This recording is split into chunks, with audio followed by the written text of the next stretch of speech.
Ads లేకుండా latest episodes చూడండి. అయ్యో అయ్యో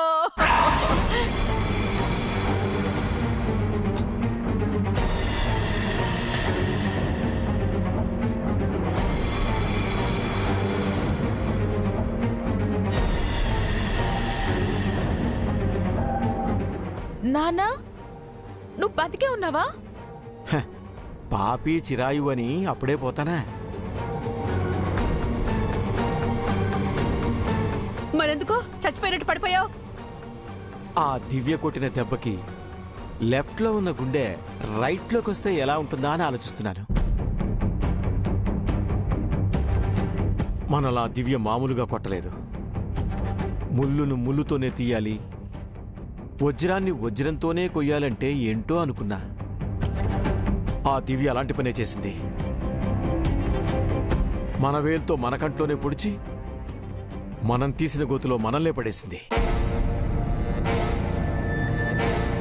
అవునయ్యో, ఇంకా నయ్యం వియ్యంకులకు అసలు విషయం చెప్పలేదు. లేదంటే ఈ పాటికి మనల్ని ఇంటి నుంచి సాగనంపేవారు. అలా జరగకూడదంటే ఆ దివ్యక్కని మనం దెబ్బకు దెబ్బ కొట్టాలమ్మా. చాలా పెద్ద దెబ్బ కొట్టాలి. చావు దెబ్బ కొట్టాలి కుమారి. ఈసారి మనం కొట్టే దెబ్బకి దివ్య, హర్ష, సుమిత్ర ఈ ఇంటి నుంచి పారిపోవాలి.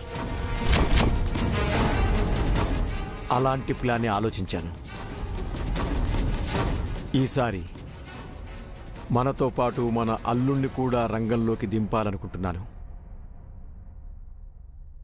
ప్లానెట్ నాన్నా? వేరు కాపురం.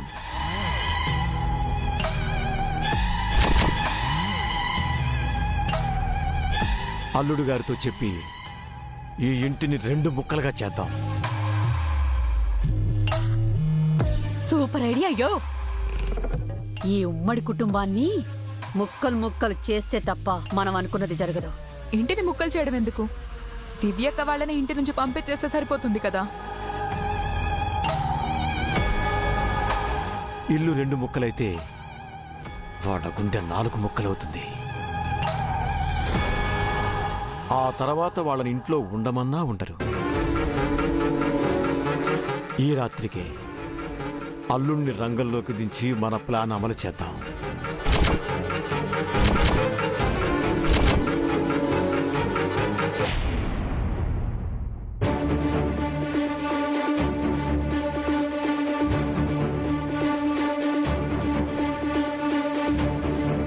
బోనా, మన పెదబాబు ఏంకులు భోజనానికి రాలేదా? పిలు. అదిగో వస్తున్నారు మావయ్య. రండి బాబు గారు, కూర్చోండి. చెల్లెమ్మ కూర్చోండి.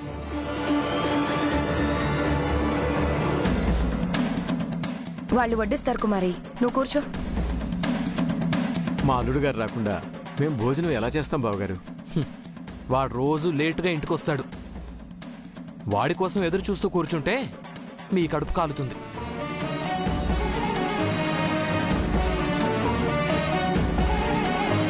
అయినా సరే ఇంట్లో వాళ్ళందరం కలిసి భోంచేయటం మాకు అలవాటు బావగారు. ఏ ఒక్కరు రాకపోయినా మేము ఎదురు చూస్తాం.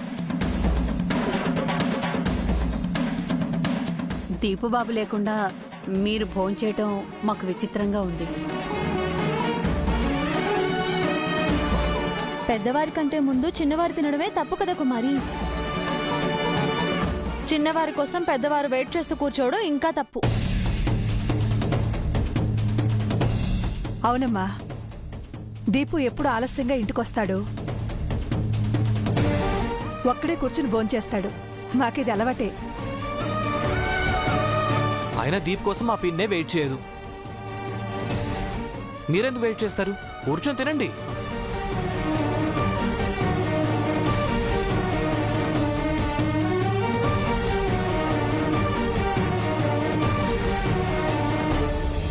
మీరు ఎంతగా చెప్తున్నారు కాబట్టి తప్పకుండా తింటాం. తాయారు కూర్చో, కుమారి కూర్చో.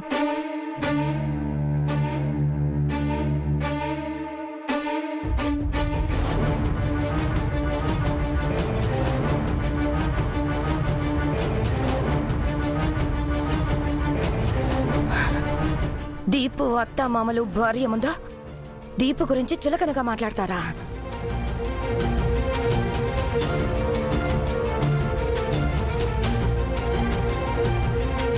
అంటే అర్ధరాత్రి వరకు దీపు బయట బలాదూర్లు తిరిగొస్తాడనా నీ ఉద్దేశం?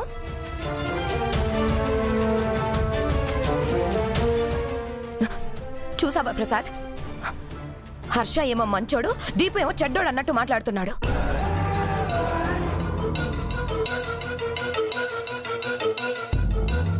నేను ఆ ఉద్దేశంతో అనలేదు భువనా. దీపు రావడానికి ఆలస్యం అవుతుంది, అప్పటి వరకు ఎదురు చూడటం ఎందుకు అన్నాను. అమ్మా, ఎవరెలా పోతే మనకేంటమ్మా?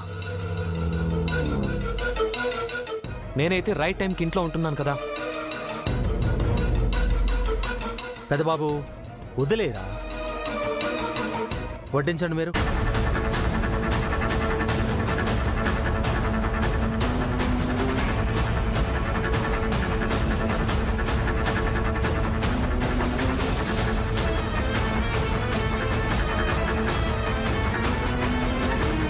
అమ్మా కాస్త తక్కువగా వడ్డించమ్మా, మా అల్లుడు గారికి ఉండాలి కదా. బాబాయ్, ఇంట్లో ఉన్న వాళ్ళందరికీ సరిపడేలా అన్నం కూరలు చేశాను బాబాయ్, మీరు తృప్తిగా తినండి.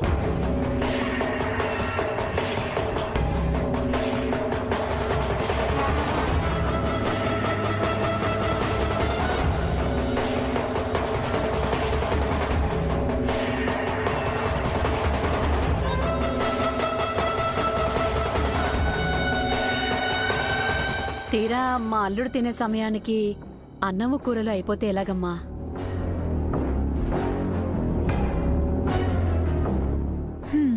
ఏముంది, ఆయన్ని పస్తులతో పడుకోబెట్టాలి అంతే.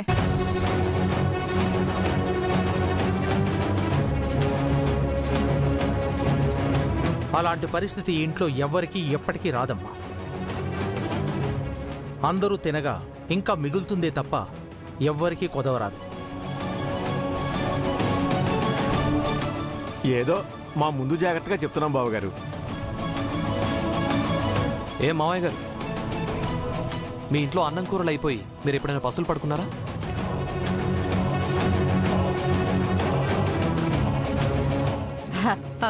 భలేవాడి హర్షబాబు, మా ఇల్లు నిత్యాన్నదాన సత్రం లాంటిది. ఈ చేతులతో ఎంతో మంది కొండి పెట్టాను. అవును బాబు, మాది జమీందారీ వంశం కదా. ఇంటికి ఎవరొచ్చినా భోజనం పెట్టకుండా అసలు పంపించేవాళ్ళం కాదనుకో. రోజుకి 100-200 విస్తాడు అలా అలా లేచేవి. అబ్బా, వాళ్ల వెటకారం మీకు అర్థం కావట్లేదన్నయ్య గారు. మీరు కూటికి గతి లేని వాళ్ళని పరోక్షంగా అంటున్నారు. బోనా, భోంచేసేటప్పుడు ఈ గొడవలేంటి? బావగారు, మీరు తృప్తిగా తినండి. ఇంకేం తృప్తి?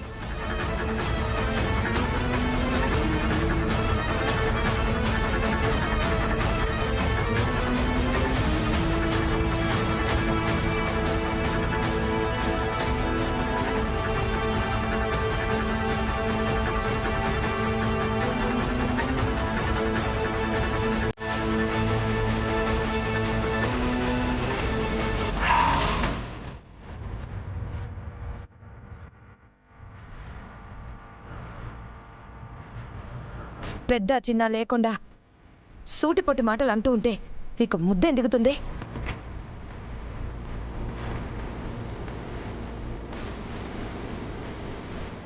ఆకలి చచ్చిపోయింది.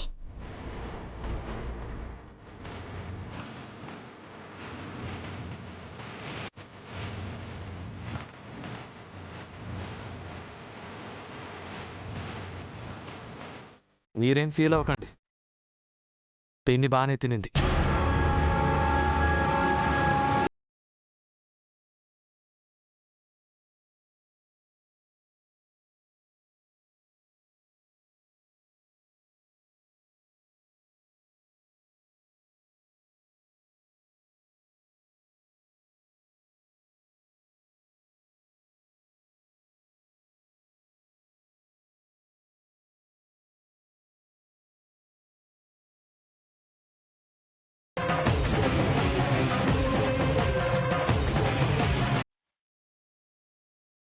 అమ్మా భోజనం అయిపోయింది.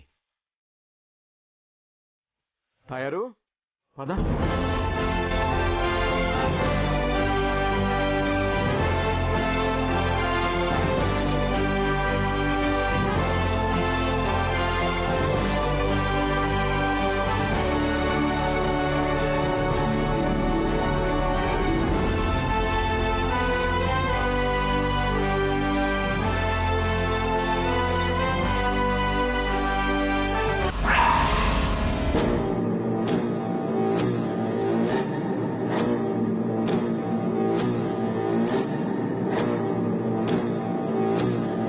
కాదత్తయ్య, ఉన్నట్టుండి వీళ్ళు దీపు పైన ఇంత ప్రేమ చూపిస్తున్నారేంటి?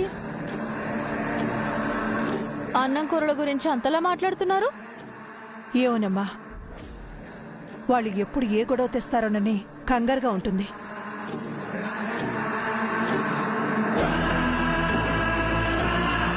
ఇంత త్వరగా వాళ్ళు మళ్ళీ కొత్త ప్లాన్ చేస్తారని నాకు అనిపించట్లేదు అత్తయ్య.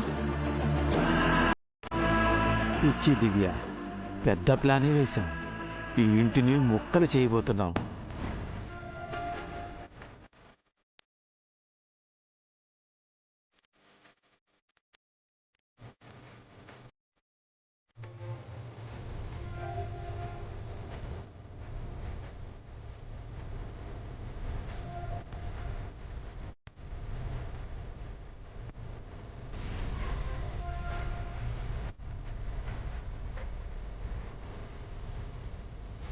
అమ్మ దివ్య, అన్ని సర్దేశావు కదా? అన్నీ సర్దేశాను అత్తయ్య. దీపుకి అన్ని తీసి పెట్టావు కదా? అన్నీ వేడివేడిగానే తీసి పెట్టాను అత్తయ్య. దీపు వచ్చి తినడమే ఆలస్యం. సరే పదమ్మా.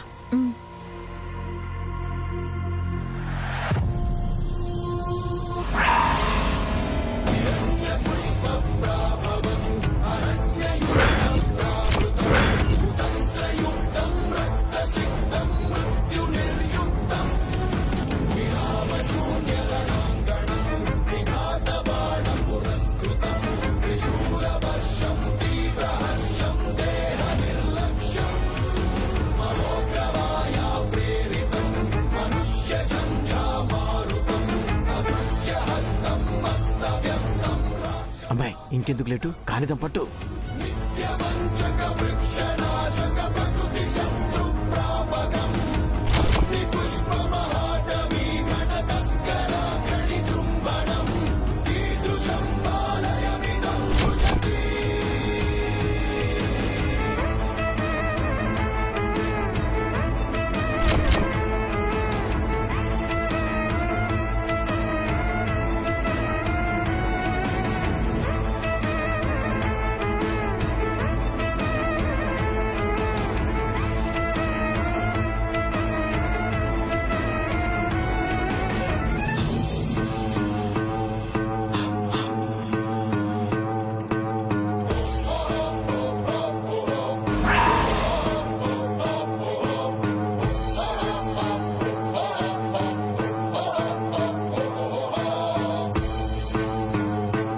అమ్మా కుమారి, ప్లాన్ గుర్తుందిగా? అల్లుడింటికి రాకనే నువ్వు రచ్చరచ్చ చేయాలి. దెబ్బకి ఇల్లు ముక్కలవ్వాలి. నువ్వేం చేస్తావో మాకు తెలీదు కుమారి. మీ నాన్న వేసిన ప్లాన్ సక్సెస్ అవ్వాలి అంతే. నేనేం చేస్తానో మీరే చూస్తారుగా. అది పద పద.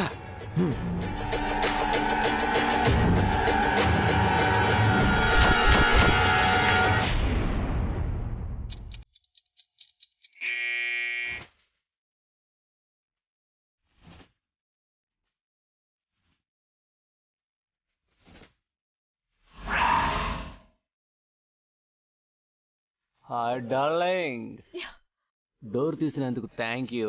ఏంటండి, తాగేసి వచ్చారా? సారీ కుమారి, ఫ్రెండ్స్ బలవంతం చేశారు, కాదని లేకపోయాను. ఇలా తాగితే మీ హెల్త్ ఏం కావాలండి? రేపటి నుంచి తాగంలే, ప్రామిస్. సరే పదండి.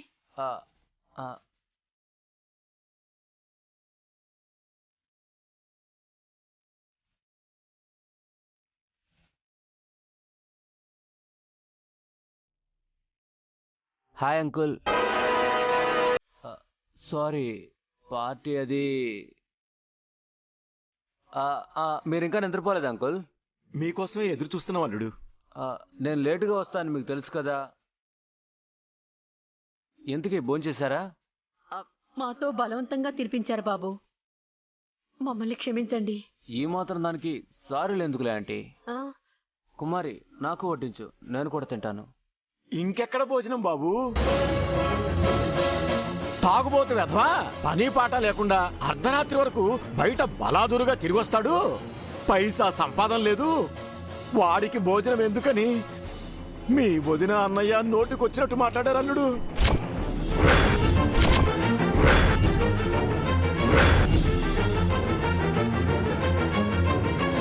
నన్ను అంత మాట అన్నారా? అంతేకాదు బాబు, మీ పెద్దమ్మ వదినలు కలిసి మా అందరికీ వడ్డించి మిగిలిన అన్నం కూరలు మొత్తం వాళ్ళే తినేశారు. మీకు మెతుకు కూడా లేకుండా చేశారు. ఎప్పుడు నా కోసం అన్నం కూరలు తీసి పెడతారే? లేవండి.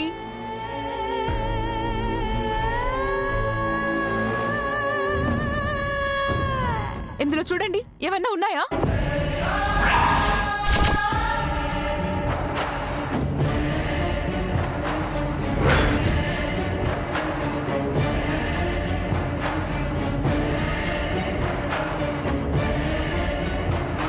ఇదిగో, ఇది చూడండి, ఇందులో చిటికెడు కూర అయినా ఉందా?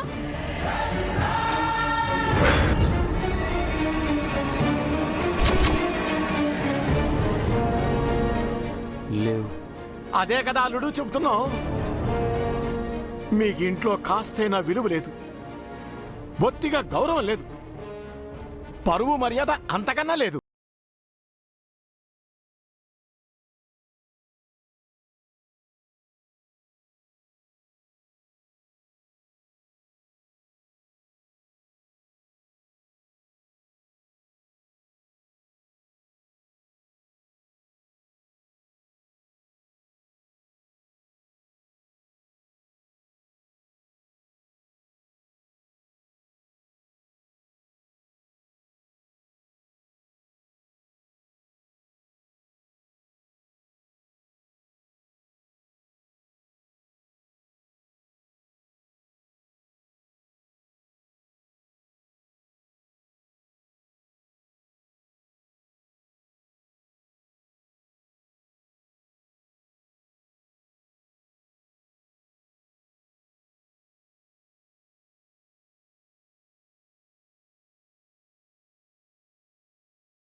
అయినా అల్లుడు గారు ఉండగా మనకేం భయం అమ్మా, నువ్వు ధైర్యంగా ఉండాలి.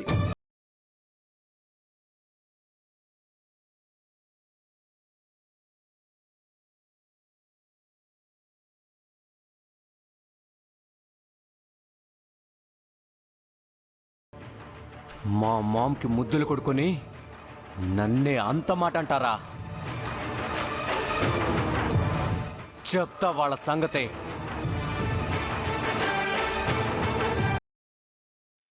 మామ్, డాడ్, అన్నయ్య, వదినా, పెద్దమ్మా మామ్ చిన్నబాబు ఏమిట్రా ఈ టైంలో ఎలా న్యూసెన్స్ చేస్తున్నావు? న్యూసెన్స్ చేస్తుంది నేను కాదు డాడ్, అన్నయ్య వదిన పెద్దమ్మ.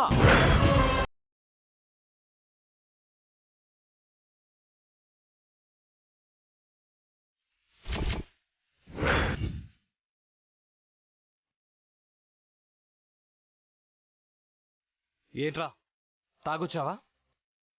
మేము న్యూసెన్స్ చేయడం ఏంటి? నేను తాగింది నిజం, మీరు న్యూసెన్స్ చేసింది కూడా నిజమే.